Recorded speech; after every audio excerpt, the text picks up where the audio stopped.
বন্ধুরা, আমি আজকে আপনাদেরকে দেখাবো পার্লারের মধ্যে কালো মেয়েদেরকে কিভাবে ঐশ্বরিয়া রায় এবং প্রিয়াঙ্কা চোপড়া করা হয়। তো ভিডিওটি আপনারা সম্পূর্ণ না টেনে দেখার চেষ্টা করবেন। চলুন আমরা ভিডিওর কিছু ক্লিপ দেখি।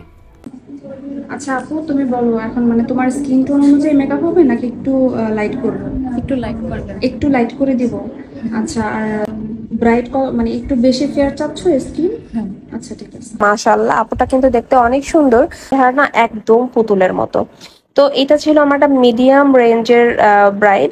সো সেই হিসেবে আমি আপুটার আই লুক পরা স্টার্ট করে দিলাম। আপুটার এই যে এটা হচ্ছে আপুর ফাইনাল লুক। মাশাআল্লাহ, দেখেন পুতুলের মতো লাগছে না? তো যাই হোক, যেভাবেই সাজাই না কেন, আমার কাছে কিন্তু আমার এই ব্রাইডকে পুরাই একদম রেড পুতুলের মতো লাগছে, লাল পুতুল বউ।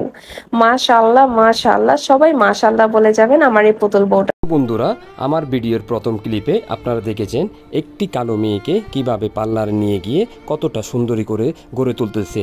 এই পার্লারে করতে পারে না এমন কোনো কিছু নেই। তাই আমি ভাইদেরকে বলবো, আপনারা যারা বিয়ে এখনও করেন নাই, যারা হয়তো সামনে করবেন, অবশ্যই একটি মেয়েকে দেখে শুনে করবেন। কারণ আপনার একটি দুর্ঘটনা আপনার সারা জীবনের কান্না হয়ে বয়ে বেড়াতে হবে আপনাকে। তাই আপনারা যারা এখনও আনম্যারিড আছেন এবং আনপার্সন আছেন, তাদেরকে আমি অবশ্যই সাজেস্ট করব আপনারা দেখে শুনে আপনারা বিয়ে শাদী করবেন।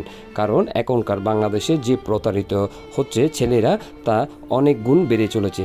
বেশ করে এই প্রতারিতর মধ্যে আছে একমাত্র এই পার্লার। এই পার্লারে মেয়েদেরকে এমনভাবে সাজানো হয়, এমনভাবে ফেসটা সুন্দর করানো হয় যে একটি ছেলে একটি মেয়েকে দেখে খুব ভালো লেগে যায়। পরে যখন মেয়েটি তার বাসায় যায় এবং মেয়েটি যখন সাজগোজ ছেড়ে মুক্তি হয়, তখন ছেলেটি মেয়েটিকে দেখে একদম হতবাক হয়ে যায়। তাই আমি আপনাদেরকে বলবো, আপনারা অবশ্যই জেনে শুনে বিয়েটি করবেন। তো আমার ভিডিওটি কেমন লেগেছে অবশ্যই কমেন্টের মাধ্যমে জানাবেন এবং বেশি বেশি শেয়ার করে দিয়ে অন্য ভাইদেরকেও দেখার সুযোগ করে দিবেন। ধন্যবাদ। আসসালামু আলাইকুম।